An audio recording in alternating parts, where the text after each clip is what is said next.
Olá, esse é o canal Paz e Bem, eu sou a Carla Pavão, também um olá para a comunidade da Pós TV 247 e hoje nós chegamos à última aula do curso Humanismo Judaico Contemporâneo e nós vamos falar, a aula se chama Redenção e Utopia. Mas antes de dar a voz aqui para o Alexandre, eu queria convidar vocês, nós vamos sentir muita falta, já convidamos o Alexandre para uma continuidade ou um próximo curso, conforme a disponibilidade dele. E na semana que vem, nós começamos o programa com Dora Encontre e Maurício Zanolini, que vai se chamar, eu vou pegar aqui meu caderninho, gente, que eu ainda gosto de caderninho, Semeando Espiritualidades, Diálogo e Crítica. E quem sabe, no futuro aí próximo, nós vamos ver outro curso com o Alexandre. Tudo bem, Alexandre? Tudo bem, tudo jóia. Então vamos Bom, começar. como é que começo aqui agora, sim? Sim. Vamos lá. Há anos atrás, nos anos 90, entre o período que eu acabei a graduação e eu ainda estava começando o mestrado, me caiu na mão, né, eu topei com esse livro, chamado Redenção e Utopia, está aqui, ó, do Michel Levy, né? O Michel Levy é um brasileiro que há muitos anos vive na França e se tornou um pesquisador muito conhecido, né? Muito afamado, né? E o Michel Levy, ele em algum momento da vida dele, ele começou a pesquisar sobre o romantismo, e não o romantismo no sentido do movimento literário ou de um movimento artístico de qualquer tipo, né? Mas o romantismo de uma maneira mais ampla, como essa sensação de um mal-estar na sociedade industrial, né? Esse mal-estar, essa sensação de perda que, para usar as categorias da sociologia romântica alemã, tem a ver com a dimensão de sair o desaparecimento, né, a decadência das formas de comunidade, né, da vida comunitária pré-moderna, e uma sensação de que na sociedade moderna, na sociedade pós-Revolução Francesa, Revolução Industrial, Revolução Americana, né, que instalaram neste mundo como a gente conhece, uma sensação de que algo se perdeu, né? Não apenas isso, mas um mal-estar, que o mundo do jeito como ele deveria ser diferente. Relacionado ao humanismo, né? Relacionado ao humanismo. Essa perda é uma perda humana do humanismo, né? Que você que eles fazem referência. No caso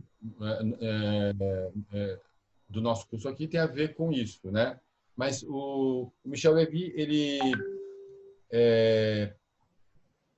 então ele tem esse estudo muito interessante, uma parte da obra dele sobre o romantismo nesse sentido mais amplo, né?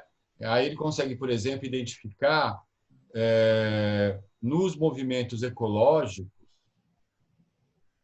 por exemplo, ou no movimento da contracultura, ou em várias formas de ações ou movimentos libertários, aspectos românticos, né? Se bem que o romantismo ele pode ter uma dupla face. Você pode ter um romantismo conservador, ou até mesmo reacionário, que é restabelecer um passado que é tido como especial, né? Ideal, Mas, na verdade, aí sim, uma mitificação de um passado que não foi daquele jeito, de qualquer forma, né? Então, certas formas de visões políticas reacionárias podem se embeber também nisso, né? Pode desse mal-estar ter esse tipo de atitude, né? Não negam o que está agora, mas querem por má consciência, eu diria, né? Mas querem uma volta a algo que eles imaginam que foi daquele jeito. Sim, que é o que a gente vive agora dentro do setor mais extremista. As pessoas Sim. pregam aquilo que nunca viveram, mas idealizaram, né? Como a família. Então, Exatamente. prega a família, a pessoa já está no terceiro relacionamento e prega a família ideal que ele nunca viveu, não que seja um problema. Ou tem uma visão totalmente idealizada do império, Sim. né? Ou então tem uma visão totalmente idealizada de outros momentos. Mas isso, na verdade, tende a encobrir a manutenção da dominação tal como ela é hoje, né? Mas de qualquer forma, você pode ter romantismos que são reacionários. Sim.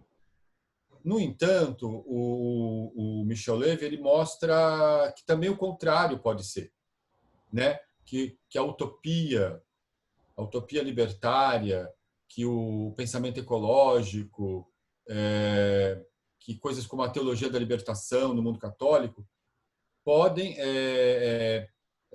beber de fontes do romantismo, desse mal-estar com que está aqui agora, mas pensar de um outro modo, né? Até se inspirar no passado humano, mas querer o novo, né? Querer algo para além das condições que estamos agora, né? E ele percebe que isso também é romântico. No caso judaico, você tem um esquema interessante, né? Porque você tem a ideia assim de uma situação paradisíaca, mitológica, lendária, né? Que está lá na tradição.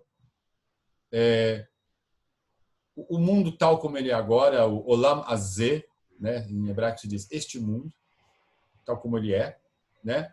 Mas uma ideia também de uma redenção, né? De uma era de redenção a se estabelecer, né? Isto o Michel Levy ele reconheceu como sendo um elemento muito importante dos messianismos judaicos de várias épocas diferentes, né? Esse impulso messiânico que você vê lá nos rolos do Mar Morto, mas que você vê também em Shabbatai Tzvi, ou você vê em várias outras manifestações que tiveram, né? Esse impulso, essa ansiedade pela estabelecimento do reino, né?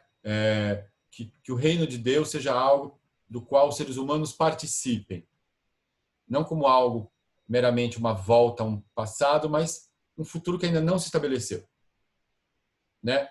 Uma era de plenitude que ainda não se deu, tá bom? Então isto é uma matriz que o Michel Levy ele reconhece está dentro do judaísmo. O Redenção e Utopia, esse livro do Michel Levy, ele trata, como eu já mencionei antes, de uma cepa de intelectuais judeus que viveram na Europa, especialmente na Europa Central. A maioria deles, do final do século XIX, primeira metade do século XX, a maioria deles foi jovem na primeira metade do século XX, né? E que conseguiram unir, e ele usa uma imagem muito bonita, por afinidade eletiva, a matriz messiânica, utópica judaica com as matrizes libertárias, humanistas, utópicas que se produziram na Europa nos últimos séculos, né? E ele chama isso de o judaísmo libertário, né? O título, o subtítulo do livro, Redenção e Utopia, é o judaísmo libertário na Europa Central, né? E faz uma série de reflexões de como isso aconteceu, por que isso aconteceu justamente ali, porque o período do entreguerras, entre a Primeira e a Segunda Guerra Mundial, foi um período em que muitos autores dessa cepa apareceram, né? E ele, no livro, levantava, ou levanta, né? Esse livro comprei nos anos 90. Ele arrola alguns autores, né? Entre eles, por exemplo, o Martin Buber, o Franz Rosenzweig, que a gente não viu aqui, o Gershon Scholem, né? O Leo Leventhal, que é uma pessoa que menos conhecida, Kafka. Então, um capítulo lindo sobre Kafka e a chamada teologia negativa e utopia negativa, né? O Walter Benjamin, né? E vai chegando, né, ao Eric Fromm, ao Georg Lucas e ao Ernst Bloch, sobre quem ele também volta depois num outro livro, que é uma espécie de continuação do Redenção e Utopia, que se chama Judeus Heterodoxos. Saiu pela Perspectiva, né? Eu estava justamente consultando agora a internet, tem para vender os dois livros, Redenção, mas no Mercado Livre. Tem para vender. Ou seja, deve ser livro de sebo. Sim. Os Judeus Heterodoxos eu acho que tem também na própria editora, não sei, não é tão antigo. E o subtítulo é Messianismo, Romantismo, Utopia. Então aqui é como se ele pegasse e fosse adendando ao que ele escreveu antes, né? Esse primeiro livro eu li nos anos 90, esse outro eu comprei faz alguns anos atrás, né? E sabe aquela coisa de que um livro muda a tua vida? Sim. Você lê alguma coisa, se você acha aquilo ali, você se identifica, aquilo te diz muita coisa, Sim. pois esse livro me disse tanto que ele foi um livro que eu usei como uma parte muito importante da bibliografia da minha pesquisa sobre o Heschel. Então, doutorado e o pós-doutorado que eu fiz em Heschel foram muito influenciados pela leitura do Michel Levy. Né? Olha, assim, uma das questões que eu logo me coloquei foi o seguinte: mas puxa vida, essas características que ele mostra nesses autores, o Avraham Joshua Heschel as tem também. Às vezes alguma coisa aqui, às vezes uma coisa ali, mas essa reunião, né, entre essa matriz humanista da sociedade ocidental, né? Existe um humanismo no Ocidente, né?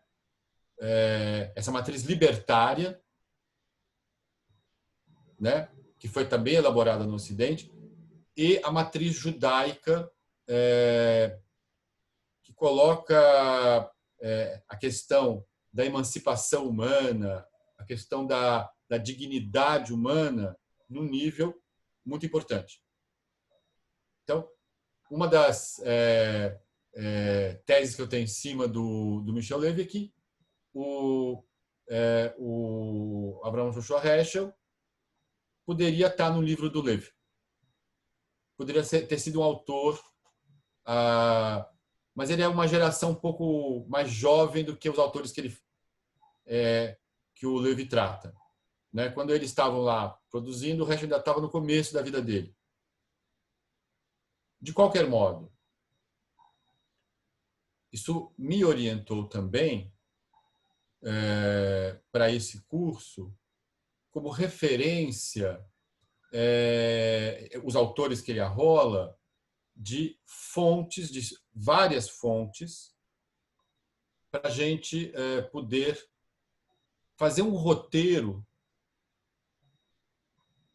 nos autores judeus do século XX que refletiram, eu digo assim, que criaram instrumentais para a gente repensar, retomar o caminho da humanização. Assim, instrumentais que fazem a crítica à desumanização, né? E também instrumentais para pensar como se retoma esse caminho. E não apenas de um ponto de vista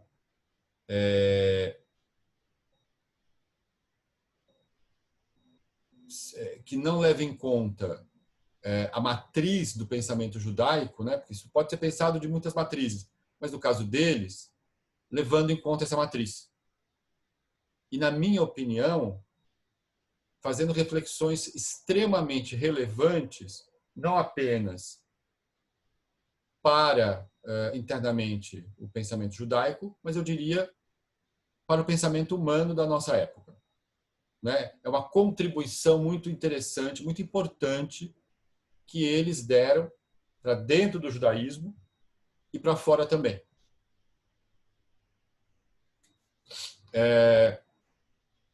Em todos esses autores, a gente tem uma experiência dramática, trágica, né, que perpassa a vida de praticamente todos, que é a experiência do antissemitismo, mas principalmente vários deles foram testemunhas do Holocausto,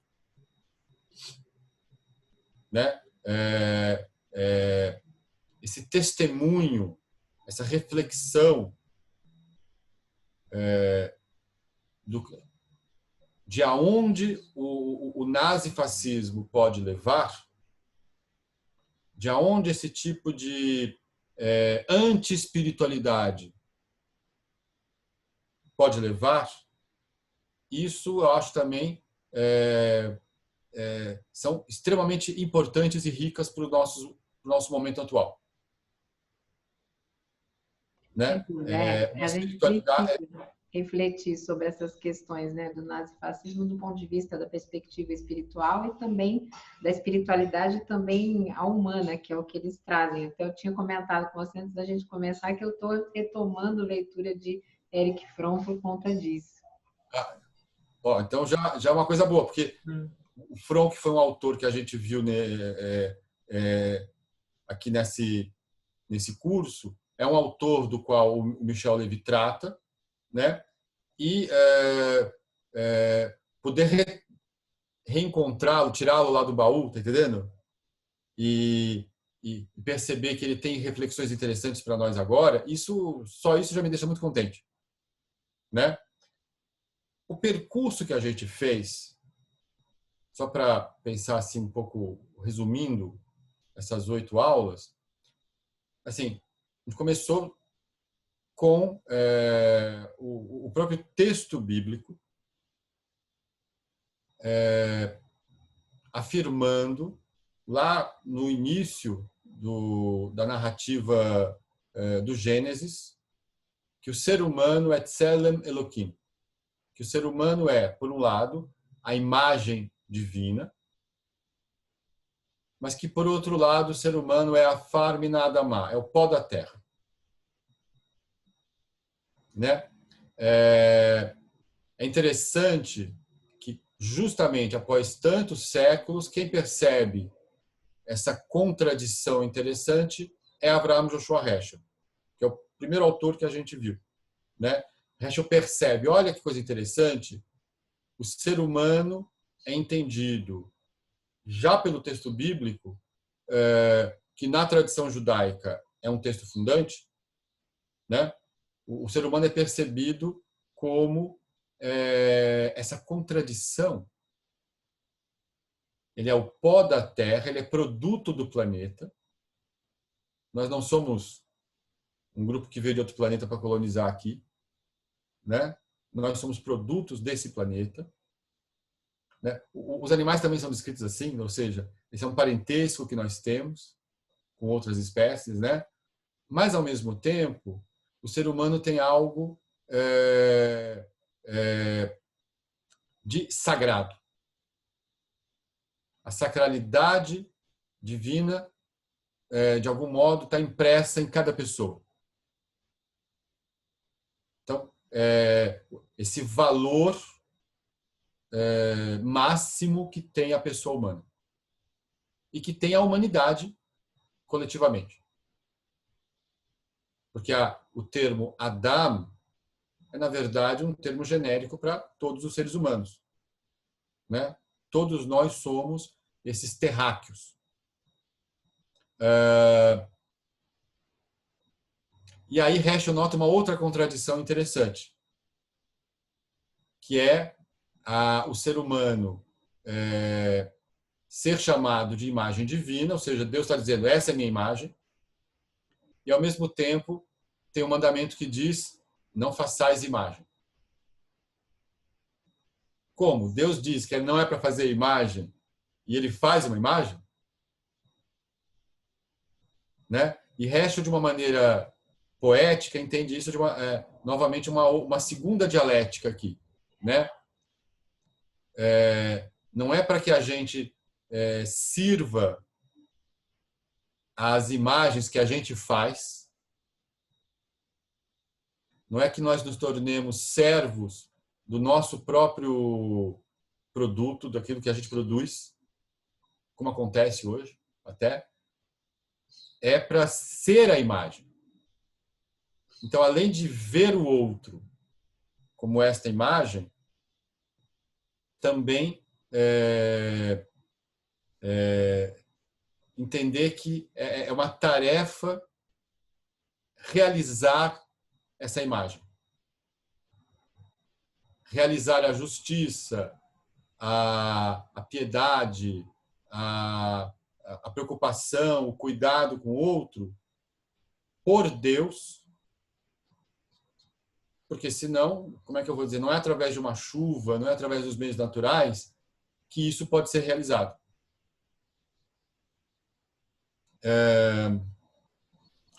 Por conta dessa história da quarentena, né, a gente está aqui em casa, muito importante, e nesse momento a gente está vendo os números, né, estão crescendo muito, né, espalhamento de mortes, tudo mais, as Halil. Então, o que acontece? Ficando em casa, eu terminei ajudando muito na cozinha, fazendo feijão, fazendo arroz. Tipo assim, nunca tinha feito feijão, hein? Fiz meus primeiros 2 feijões. Todo mundo está comendo, né? E eu fiz o meu primeiro pão. A Selma já tinha feito pão, ela costuma fazer de vez em quando, faz halá, que é um pão feito antes do Shabat. O Ariel, o meu mais velho também, o Natan já fez pão, porque eles foram fazer trabalho com levan na escola e gostaram nessa história toda, né? Mas eu nunca tinha feito um pão, não me lembro de ter feito. Até meu pai já fez pão, mas eu não tinha feito. E aí, esse fim de semana... Você sabe que nesse aspecto, eu só te interrompendo, desculpa, eu já te devolvo. Eu fiz vários pães também, eu nunca tinha feito pão na vida, mas eu tenho uma sorte, porque meu filho é chefe. Então você tem alguém que dá uma então, orientação. Essa parte eu não preciso me preocupar muito. Mas vou te deixar, diga, como foi o seu pão? Eu aprendi com o Ariel e com o Natan na internet e você acha todas as dicas, né?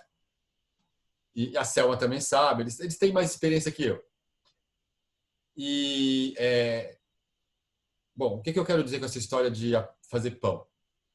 Eu fui lá e falei, puxa, esse é o pão que eu fiz, aquela coisa tão debulhar o trigo, né? Aquela Você se sente nessa harmonia, né?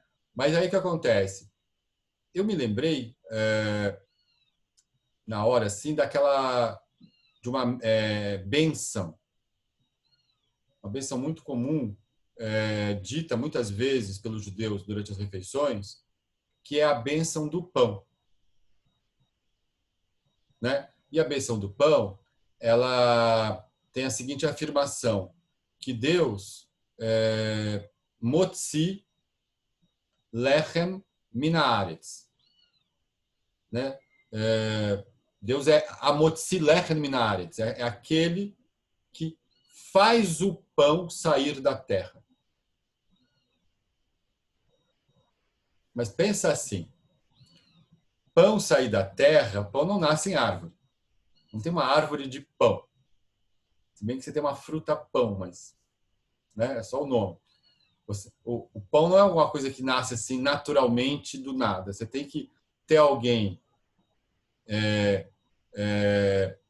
que foi lá e arou a terra, que semeou, que cuidou daquela, que depois ceifou, né? Todas essas etapas até o pão poder fazer a massa e assar o pão.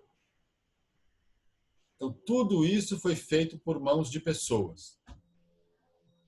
Cada uma dessas coisas foi uma pessoa que foi lá e fez aquilo. E no final a gente diz que Deus é que tirou o pão da terra. Aí eu pensei, bom, mas com a minha ajuda também, né? Deus faz o pão sair da terra, mas com a nossa ajuda. Só um minuto, só um minuto. Bom, gente, enquanto a Alexandre atende ali, lembrando, se vocês puderem, deixem o seu gostei para o vídeo subir na relação do YouTube, dos algoritmos, e compartilhem.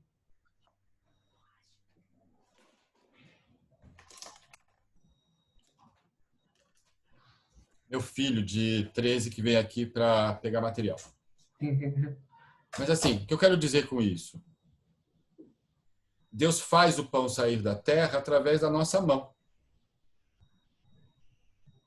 Da mesma forma, olha que coisa interessante, para a justiça ser realizada, para o cuidado do outro ser feito, para a misericórdia, Sim. para a compaixão inundarem o mundo, é necessário que Deus faça isso através das nossas mãos. Sem lofer, né? Hã? Sem lofer. Tá bom, sem lofer, sei lá. Mas o que eu quero dizer é o seguinte, essas coisas só podem ser realizadas por nós. Sim. Só o ser humano pode realizar humanamente o reino. Isso não é uma situação, como é que eu vou dizer assim, sobrenatural. Isso é alguma coisa que passa pela nossa atividade. Então, isto talvez seja um exemplo da ideia judaica do tikkun olam, do conserto do mundo, do ser humano como parceiro divino na criação, ou na sua criação, né?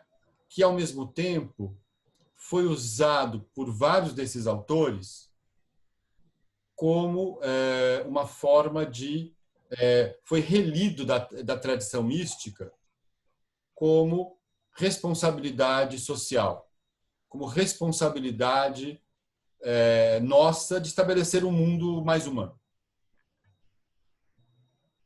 Então, esse é um aspecto bem interessante do humanismo judaico contemporâneo, que eu acho que deveria ser exportado, tá bom? A ideia de que a redenção ela precisa ser feita por nós, de que a era da redenção não chega como o verão, mas chega se a gente fizer com que ela chegue. Sim. Né? a ideia que aparece, por exemplo, em Walter Benjamin, de que a humanidade está apenas no seu início, ainda que a espécie humana já é uma espécie estabelecida, né? Nós somos os Homo sapiens. Somos extremamente semelhantes em termos genéticos uns aos outros. Tem muito menos variação entre os seres humanos do que num grupo de outros tipos de animais, né? No entanto, não basta a gente ser a mesma espécie em si. É necessário que a gente construa uma dignidade humana, uma noção de humanidade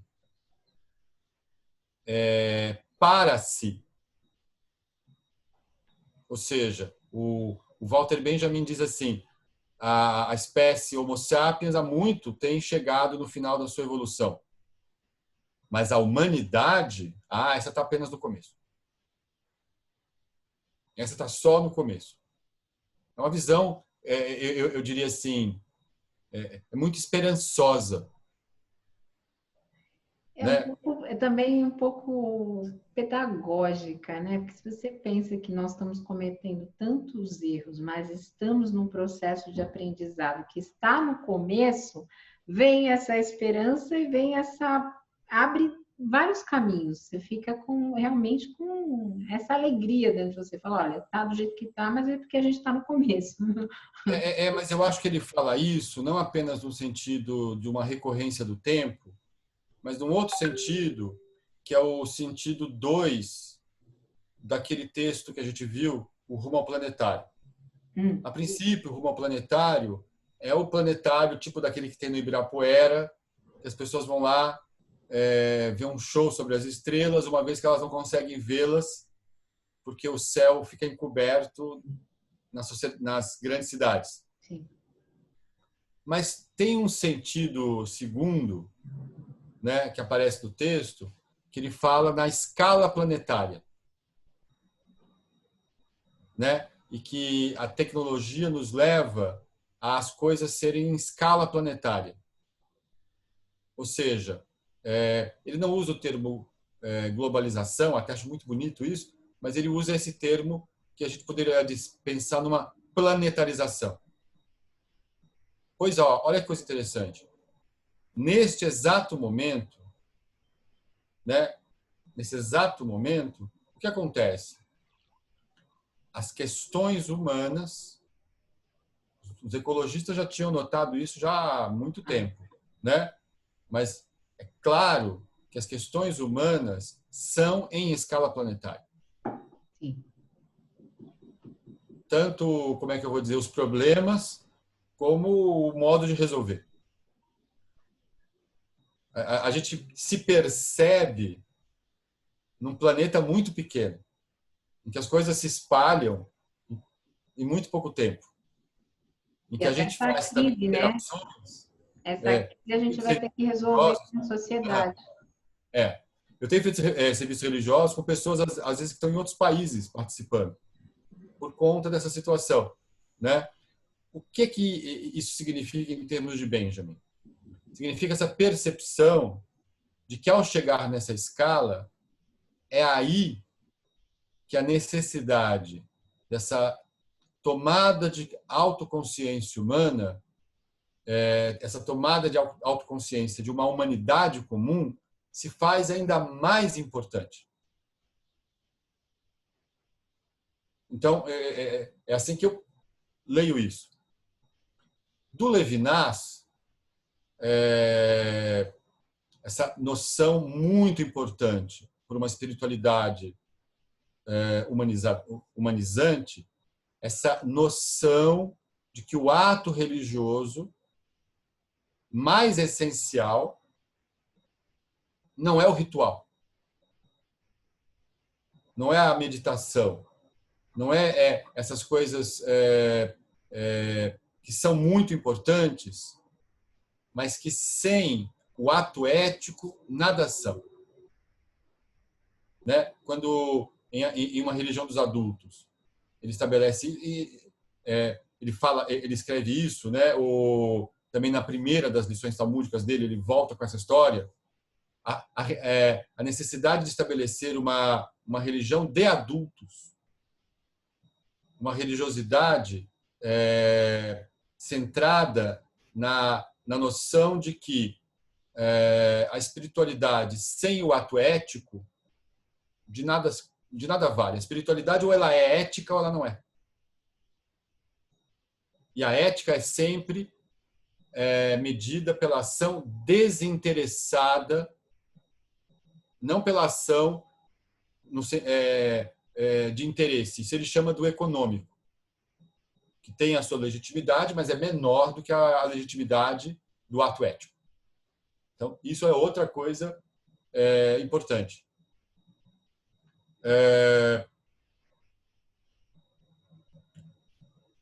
Hoje, eu queria apresentar, assim, só tocar nele, assim, cada um deles mereceria sozinhos um curso, nesse autor chamado Ernst Bloch. Também não muito falado, não muito conhecido hoje em dia. Em alguns lugares o pessoal conhece mais, produziu uma obra muito interessante, e nessa obra ele produziu na juventude um texto e já na maturidade um segundo, que se comunicam um com o outro, né? O Bloch, que também era um desses judeus libertários, que pegavam a matriz judaica, mas também juntavam com o pensamento libertário contemporâneo, né? Ele escreveu na juventude um texto chamado O Espírito da Utopia, né? E o Espírito da Utopia é interessante, assim, é um livro muito pequeno, um livro muito pouco conhecido, e que o próprio Levy, quando fala do livro, né, porque ele fala assim que ele, desses autores todos, foi o único que ele chegou a, de fato, conhecer. Né? Quando, nos anos 70, ele, por acaso, fez uma entrevista com o Bloch, quando ele já estava idoso na Alemanha, né? E o Levy diz assim: olha, esse livro é um livro muito difícil de entender, né? Mais o segundo livro, talvez seja um livro mais fácil, apesar de que muito mais volumoso, que se chama O Princípio da Esperança. E no Princípio da Esperança, novamente, o Bloch trata das noções de utopia. E percebe nisso, desde uma chave que é uma chave também religiosa. Né? Não só o Benjamin, mas o Bloch percebem que como é que eu vou dizer assim, isso que a gente chama hoje em dia de neoliberalismo, essa visão de mundo, tem muito de uma visão religiosa também. Né? O Benjamin escreve um texto chamado Capitalismo como Religião. Um texto meio desconhecido, não muito concluído, mas é muito interessante essa visão. E o Bloch também. Ele percebe talvez uma nova idolatria permeando a sociedade tecnológica. Né? E aí, ele vai, como é que eu vou dizer assim, tanto perceber no messianismo judaico, como em outras formas também cristãs, ou não só judaicas, né? Ele fala de Thomas Müntzer, de outros autores, milenaristas cristãos, né? esta vontade de fazer ações que levem ao estabelecimento do reino. O reino como o quê? Como o estabelecimento da fraternidade humana. Então, esse aspecto utópico, eu acho muito importante quando a gente pensa assim. Bom, do ponto de vista do Levinas, estamos em uma época em que o humanismo caducou e o novo ainda não se estabeleceu. Uma época entre uma coisa, uma certa idade das trevas, tá bom? Se você quiser assim, uma idade escura, aonde Martin Buber fala no eclipse de Deus, Sim. aonde Heschel fala no eclipse da humanidade, e aonde o Horkheimer a descrevia como a época do eclipse da razão. Ora, como se sai dessa época escura? Né? Existe um midrash que é interessante porque ele conta uma história tem uma distinção muito diferente, com a história do Prometeu na mitologia grega. Então, na mitologia grega, quem é o Prometeu? Prometeu é aquele cara que deu fogo para os homens. Sim. Né? E aí os homens se desenvolveram e ele foi condenado, né? Porque os deuses não queriam que os homens tivessem o fogo. Pois tem uma história, um midrash, que tem esse tema, mas com um sinal trocado. Que diz assim, que quando os seres humanos saem do paraíso e veem o anoitecer, e começa a ficar frio, e eles estão aonde aqui, tá entendendo? Deus, na sua imensa misericórdia, os ensina a fazer fogo. É um processo mais educativo. Tipo assim, o fogo vira um presente. E, ao mesmo tempo, uma forma de um cuidado. Né? E veja que coisa interessante.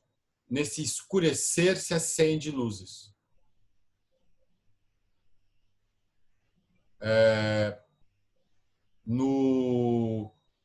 Isso lembra também a festa de Hanukkah, que no hemisfério norte acontece no inverno, e a ideia toda é o seguinte: olha, o inverno está começando, acendemos luzes. Aliás, várias festas, né? O Natal cristão, tem uma festa indiana nessa mesma época, onde luzes são acesas, né? A sabedoria humana puxa, tá escuro, vamos acender luzes. Pois o princípio da esperança do Bloch, o espírito da utopia, é essa luz. É nesse momento em que estamos nessa situação, é mais necessário ainda a gente criar formas de pensar, não sair atabalhoadamente de uma quarentena para piorar a situação. Não é isso. Mas imaginar como será o mundo, ou como poderia ser o mundo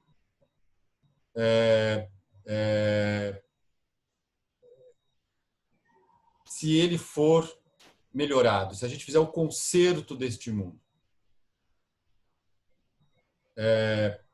A utopia, o princípio da utopia é justamente isso. Começar, isso nos levar a ações agora. Ações de, como é que eu vou dizer, muitas diferentes. Mas sempre no sentido assim de como restabelecer o humano como o mais sagrado, como aquele a quem Deus disse, essa é a minha imagem. Como restabelecer isso?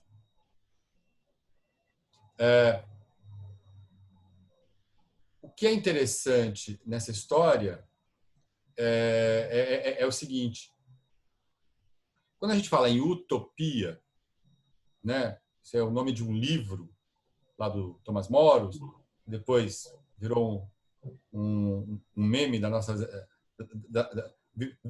virou um conceito, né? A utopia, aquilo que não está em lugar nenhum, aquela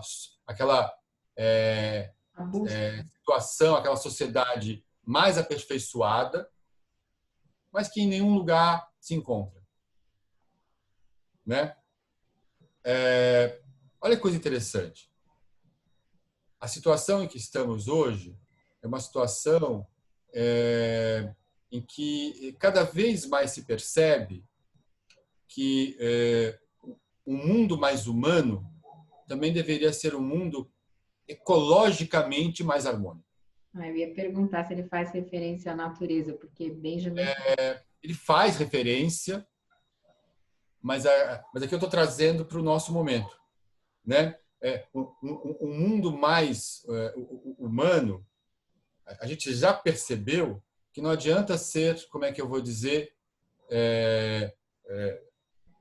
estabelecer uma situação humana mais harmônica, se também não for harmônico com relação à natureza. Sim.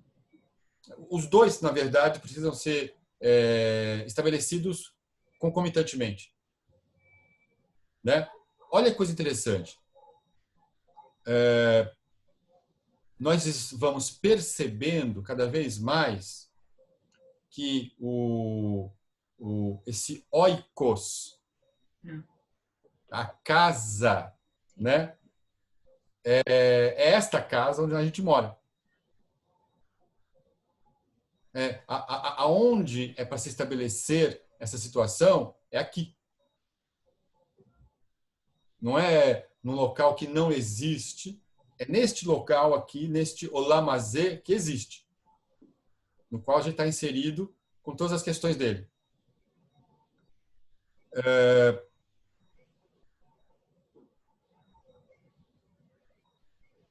Tem uma história que o Paulo Coelho conta também, mas essa história, na verdade, é da tradição judaica, e o Kafka também conta, não é só... né? É como o Walter Benjamin, em outra parte da obra dele, fala, né? Então, tem narrativas que são sempre recontadas.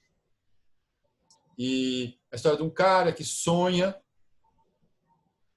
e ele sonha que tem um tesouro numa certa cidade, ele vai para aquela cidade, ele acredita no sonho dele, e chega debaixo lá do local que ele tinha que cavar, e vai lá e cava. E no que ele está cavando na via pública, aparece um guarda e fala: o que você está fazendo, meu? Ele fala assim: eu tive um sonho que aqui teria um tesouro. E o guarda acha graça e diz o seguinte: olha, eu só não vou te prender porque você é muito viajante mesmo, né? Eu estou vendo que você é uma boa pessoa, mas você é um viajante. Porque eu também tive um sonho semelhante ao seu, que debaixo da cama de um certo Yossal e tal, que era o nome do cara, teria um tesouro. E o cara fica assim: pô, mas esse é o meu nome. Aí o que ele percebe? Tá bom. Ele volta para a casa dele, arrasta a cama, cava debaixo e acha o tesouro, e percebe que ele não precisava ter ido lá para outra cidade para encontrar o tesouro estava lá. Então veja que coisa interessante. O oikos está aqui, é esse planeta, é essa terra, é aqui. Nesse sentido, não é que a gente precisa encontrar o local para realizar essa utopia. A gente precisa encontrar o tempo em que ela se realizará. Bonito. nesse sentido, ela não é utopia, mas é ucronia. Fazendo aqui um neologismo assim, né? Não é algo que não está no espaço. O espaço é aqui mesmo. Ela ainda não se estabeleceu, como é que eu vou dizer, nessa época. Mas o princípio da esperança é que ela venha a se fazer.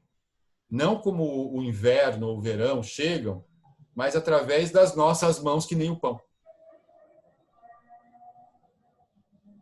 Então, esse oikos, só pensando assim, na economia, na verdade, seria oikos, né? Esse eco é de oikos, né? O ecologia também é o oikos. Imagina que numa civilização, numa forma de convivência humana mais plena e mais harmônica com a natureza, a gente viva não uma economia, mas uma oikosnomia. Ou seja, uma eco-nomia. Que a gente, como é que eu vou dizer? Tem uma outra relação entre si e com as pessoas e com a natureza. O oikos passa a ser também uma parte deste reino de Deus. O reino de Deus existe na natureza. Nós é que não estamos participando dele porque a gente ainda não estabeleceu isso com o mundo natural e, como é que eu vou dizer, entre nós. Mas ele é sempre uma possibilidade. Não uma possibilidade para além da natureza, né? Mas uma possibilidade, como é que eu vou dizer, que depende da gente olhar a natureza e olhar uns aos outros com outra visão. O Heschel diz que satanismo, no sentido humano, é racismo. E aquele que olha o seu próximo com um olhar preconceituoso, racista, essa pessoa mas tem uma doença do olhar, segundo o Heschel. Ele chega a dizer, racismo é uma doença do olhar. Pois bem, muitas vezes é mudando, percebendo melhor as coisas, vendo coisas que a gente não percebia, que quem sabe a gente perceberá um outro modo de realizar a nossa relação entre si de uma maneira mais plena, mais humana e com esse oikos de uma outra forma. Então, talvez assim, com essa nota de esperança que eu queria concluir. Legal. Ou seja, estamos durante o eclipse. Estamos no eclipse de Deus, no eclipse da humanidade, no eclipse da razão, no eclipse da religião. Mas eu acho que cumpre a nós que queremos uma espiritualidade mais adulta, mais madura e ao mesmo tempo mais humana, acender as luzes para chegar do outro lado. É isso. Legal. Não pôr a candeia debaixo do alqueire. Ou não deixar que ela se apague. Legal, muito bonito. Muito feliz esse curso. Já tinha dito, fora do ar, eu vou sentir bastante falta, então esperamos você de volta aqui, Rabino Alexandre Meoni, para que possamos continuar aprendendo tanto assim. Uma coisa que me impressionou muito positivamente quando eu estive lá na sinagoga foi ver o quanto vocês dão valor ao aprendizado, à educação, a ensinar o outro. Tanto é que tinha uma moça, eu não sei o nome dela, que foi falar sobre os cursos, né, que vocês têm aí na sinagoga. Então, isso, e a gente vê aqui no Paz e Bem, então é uma alegria muito grande. Eu acho que como é que eu vou dizer? É o momento de aprender, né? Uns dos outros. Tá bom. Então, muito obrigada. Paz e bem, gente. Lembrando, a gente tem programação nova semana que vem, nesse mesmo horário, e já estamos aqui nos matriculando para uma volta do Rabino Alexandre Leone. Tchau, tchau.